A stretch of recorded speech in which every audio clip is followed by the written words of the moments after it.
Salutare fraților, sunt Hossein FIFA și FIFA Hossein, cum vreți să-mi spune. Și bine v-am găsit la o serie pe canal în care vă spun tragerile la sorți din UEFA Europa League și Champions League. Vor mai fi și trageri pentru semifinale, sferturi și astea le voi pune în seria asta. Și acum astăzi la ora 13:00 s-au făcut extragerile și vă spun meciurile care au fost și pe cine optez eu. Primul meci, ca Ghent contra Wolfsburg.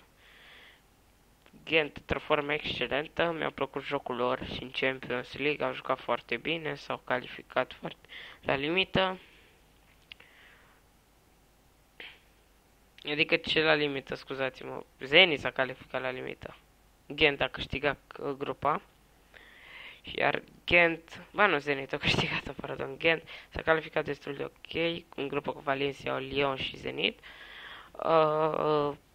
Atâta pot să vă zic de Ghent, iar Wolfsburg, cu care va juca, jucătorii în formă Timo Kruse, Schürrle, Benaglio, Dost, jucători destul de mulți și buni, Schürrle, da, v-am mai zis, și iar în meciul ăsta aș opta pentru VfL Wolfsburg, da.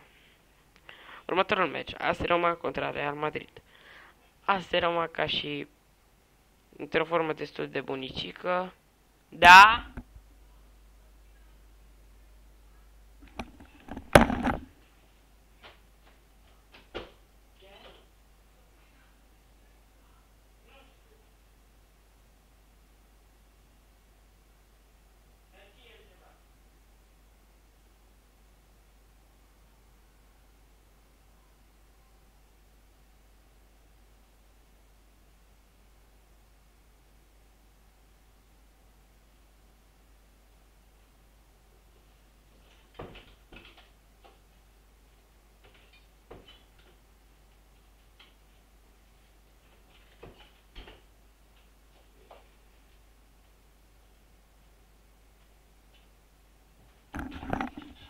Scuzați-mă de acest berebeu. Da, deci AS Roma, Real Madrid, AS Roma favorită, zic eu, pentru că Real Madrid este într-o formă dezastroasă.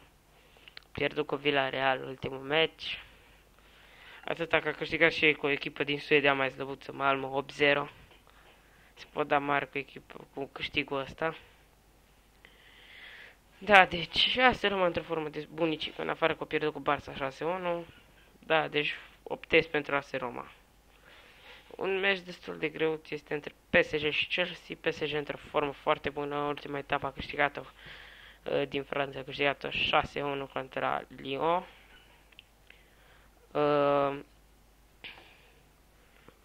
Da, cu jucători în formă Cavani, Trapp, Kurzawa, Zlatan și Lucas. Da, deci sunt într-o formă excelentă.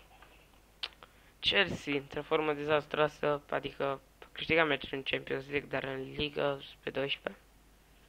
Da, deci în meciul ăsta voi opta pentru PSG, pentru că este și mai bună și în formă.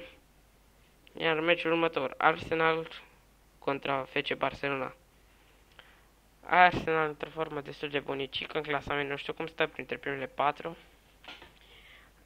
În grupă așa e și pe locul 2, fața Bayernului, care e și pe 1.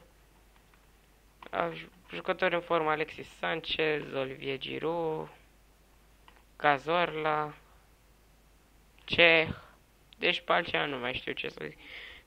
Și Barcelona în formă cu care sunt favoriți pentru că au câștigat atâtea meciuri. N-au mai pierdut de mult, în afară că au făcut un egal 2-2 cu Deportivo la Coruña, ultima etapă. Așa. Și da, deci în meciul ăsta optez pentru FC Barcelona, că e în formă cu toți, aproape toți jucătorii sunt în formă. Messi, Suarez, Neymar, Iniesta, Piqué, Mascherano, Alba, Dani Alves. Următorul meci, Juventus Football Club contra FC Bayern München. Meciul ăsta aș opta pentru Bayern, pentru că Juventus a avut un start de sezon foarte prost, ca și în Champions League și în Europa, dar după câteva meciuri și-au revenit au mai câștigat și meciuri și în Europa, au bătut pe City, au câștigat și în ligă și acum se trezesc la realitate cei de la Juventus. Bayern München într-o formă excelentă, au câștigat în ultima etapă în Champions League, au câștigat în Ligă și în Cupa Germaniei, în formă Lewandowski, Götze, Müller, Robben, Neuer, Javi Martinez, Thiago. Da, deci optez pentru Bayern München. Următorul match. PSV Eindhoven contra Club Atletico de Madrid. PSV Eindhoven s-a calificat pe locul 2. Nu știu în ce formă este echipa asta, nu prea știu multe despre ea numai de Jong.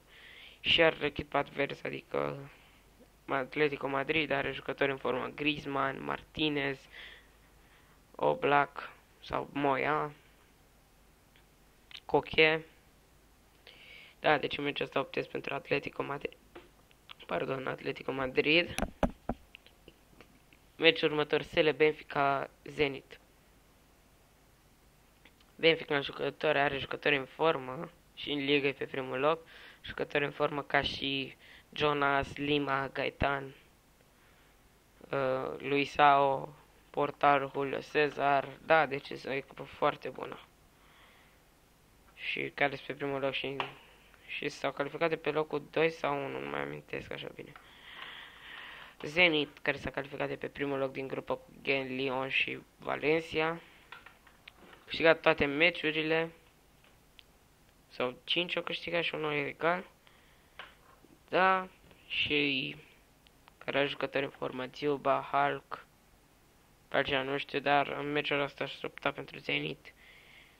Da, pentru Benfica, haideți. Benfica și Dinamo Kiev, Manchester City, Dinamo Kiev cu jucători în formă. Nu-i cunosc, dar știu că sunt foarte buni.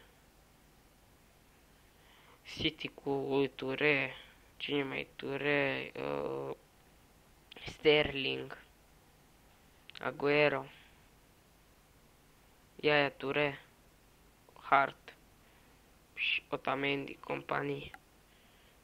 Și da, aș opta pentru City, normal. Deci cam atât a fost, sper că v-a plăcut prima noastră serie de pe canal și ne vedem data viitoare. Pa, pa!